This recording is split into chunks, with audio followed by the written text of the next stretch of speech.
केंद्रीय राज्य मंत्री एसपी सिंह बघेल पहुंचे इटावा। विभागीय अधिकारियों के साथ की बैठक। मीडिया से बात करते हुए विपक्ष पर हुए हमलावर। केजरीवाल के फर्जी वोट के आरोप पर कहा कि उनकी सरकार जा रही है तो वह इस तरह के आरोप लगा रहे हैं। चुनाव आयोग पूरी निष्पक्षता से चुनाव करवाता है।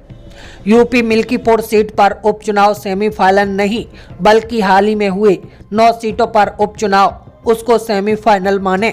केंद्र और राज्य सरकार की योजना और बूथ स्तर के कार्यकर्ताओं के परिश्रम का पसीने से कमल खिलेगा। बिहार उत्तर प्रदेश के लोगों का, जनता का अपमान है। वोट जो बनता है वो चुनाव आयोग के नियमों के अनुसार बनता है और बीएलओ बनाते हैं।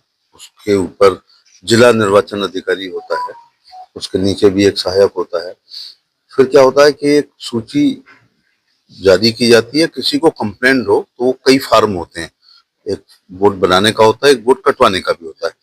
जबकि उनका संगठन काफी जमीनी स्तर पे है। 3 बार अगर जिस सरकार बनाई है तो ये पूर्व प्रकाशित की जाती है और जिसको ऑब्जेक्शन होता है और वो प्रूव कर दे कि इनके पास एक जगह और वोट है तो वोट काटे जा सकते हैं। ये केवल सरकार उनके हाथ से जा रही है, भारतीय जनता पार्टी हुकूमत की सरकार बनाने जा रही है, इसलिए इस प्रकार के मिथ्या आरोप लगाए।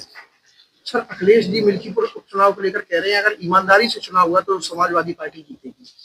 चुनाव आयोग जो भी चुनाव कराता है वो ईमानदारी से ही कराता है। नाच नाये आंगन टेढ़ा कहा जाता है। बेचारी ईवीएम, फिर उसको दोष दिया जाएगा। 2007 से 12 मैं शायद 2 बार एमपी बैलेट पेपर से हुआ और 5 इलेक्शन मेरे ईवीएम से हुए। तो 2007 से 12 बहन जी ने पूर्ण बहुमत की सरकार इसी प्यारी ईवीएम से बनाई, तो दोष नहीं आया। 12 से 17 पूर्ण बहुमत की अखिलेश जी ने सरकार बनाई इसी ईवीएम से। छत्तीसगढ़ में कांग्रेस ने बनाई ईवीएम से, मध्य प्रदेश में कांग्रेस ने बनाई ईवीएम से, राजस्थान में कांग्रेस ने बनाई ईवीएम से, डीएमके और एआईडीएमके दोनों ने तमिलनाडु में बनाई।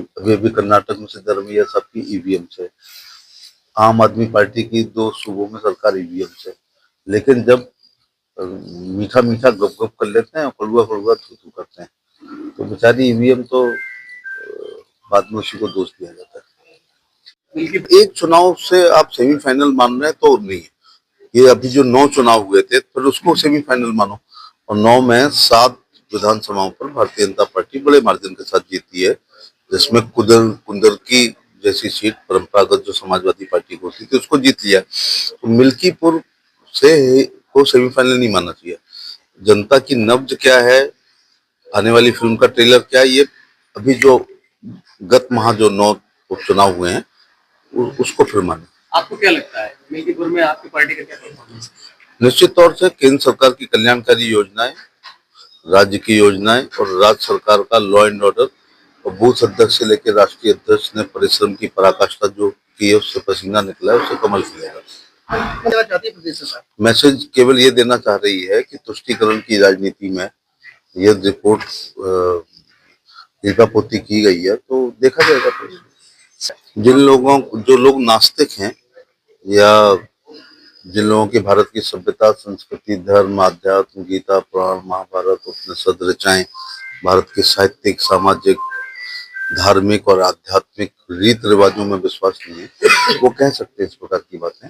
लेकिन ये उन 50-40 करोड़ लोगों का, सनातनियों का घोर अपमान है जो कि कुंभ में स्नान करने जा रहे हैं, जो हमारी आस्था का भी प्रतीक है और ये पौराणिक भी है। पिछली बार जब अर्ध कुंभ हुआ था तो मैं उत्तर प्रदेश में मिनिस्टर था, तो इतना अच्छा हुआ था कि अर्ध शब्द ही गायब हो गया था और एक राय से उत्तर प्रदेश के मुख्यमंत्री की 2018-19 के कुंभ में सभी ने तारीफ की थी। इस बार 6 साल और मिल गए। दूसरा ये पूर्ण कुंभ, बड़ा कुंभ है और प्रधानमंत्री जी ने खुद जाकर के मॉनिटरिंग की। सीएम इतने बार वहां जा चुके हैं कि याद ही नहीं, डिप्टी सीएम साहब वहीं के रहने वाले हैं।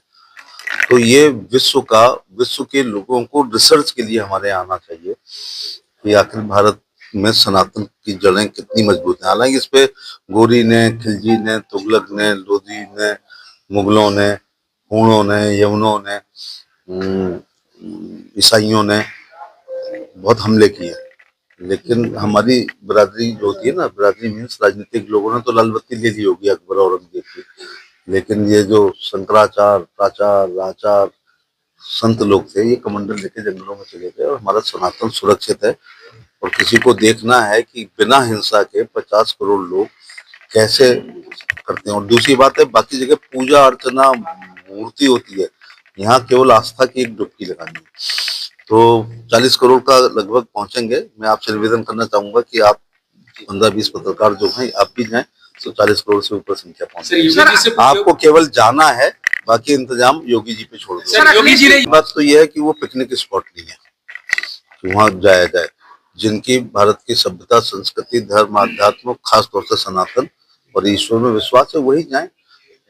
मैनेजमेंट के बच्चों को जाना चाहिए कि कैसे उत्तर प्रदेश सरकार अभी आपके इटावा के किसी होटल में 100 लोग इकट्ठे आ जाएं तो हाथ पांव फूल जाएंगे। तो जहां 40 करोड़, 30 करोड़, 20 करोड़ लोग, और आप देख रहे हो कि मोनामेंट स्मारकों के पर्यटन से धार्मिक पर्यटन बढ़ गया है।